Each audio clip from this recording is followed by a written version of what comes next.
আবার সকাল সকাল বেরিয়ে পড়েছি, যাব বেলদা। আর কদিন আগে সরস্বতী পুজো হয়ে গেছে, তারও কয়েকটা ঠাকুর দেখব। So welcome to day 7 of my এমলিস exam. একটু আগে যেতেই ছোট্ট একটা সরস্বতী ঠাকুর দেখতে পেলাম, তাকে হালকাভাবে প্রণাম করে পৌঁছে গেলাম পেট্রোল পাম্প, তারপরে শিব মন্দির, তারপরে পাঁচ মাথা মোড়। এসে দাঁড়িয়ে পড়েছি বাসের জন্য।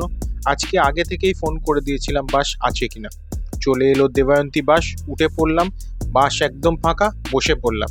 কিছুক্ষণের মধ্যে বাস ছেড়ে দিল। একটু জঙ্গল দেখে পৌঁছে গেলাম লোদাসুলি। সবাই রিল্যাক্সে চা খাচ্ছে।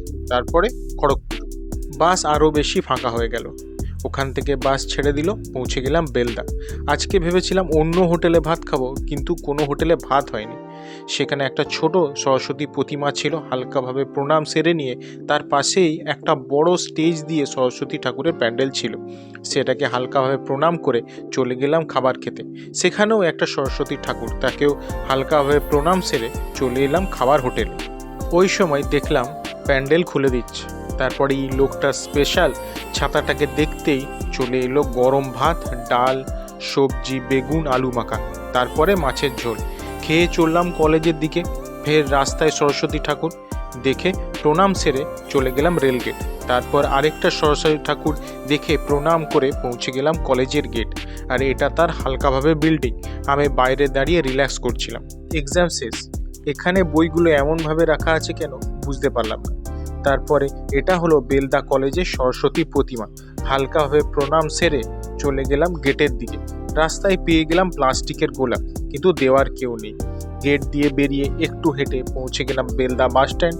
উঠে পড়লাম খড়গপুর যাওয়ার বাসে। পেয়ে গেলাম একটা উইন্ডো সিট। পৌঁছে গেলাম খড়গপুর। চলে গেলাম টিকিট কাউন্টারের দিকে, কেটে নিলাম টিকিট। হাতে অনেক সময়, তাই ভাবলাম এক্সপ্লোর করি। একটু গাছে ঝাড়িঝুড়ি দেখে পৌঁছে গেলাম খড়গপুরে বড় স্টেশনটায়। তারপর ওখান থেকে একটু হেঁটে আন্ডারগ্রাউন্ড টানেল হয়ে পৌঁছে গেলাম 4 নম্বর প্ল্যাটফর্মে। স্টেশন একটু খালি। কিছুক্ষণের মধ্যে চলে এলো ট্রেন। উঠে পড়লাম, বসে পড়লাম ট্রেনে। ট্রেন ছেড়ে দিল। তারপর সরদিয়া, তারপর বাঁশতলা, তারপর ঝাড়গ্রাম। কিছুক্ষণের মধ্যে ট্রেন ছেড়ে দিল। তারপরে রেল লাইন পার করে ব্রিজের পাশ দিয়ে পৌঁছে গেলাম পেট্রোল পাম্প। তারপর একটু আগে যেতেই পেয়ে গেলাম সরস্বতী মায়ের প্রসাদ, তা নিয়ে ঘরে।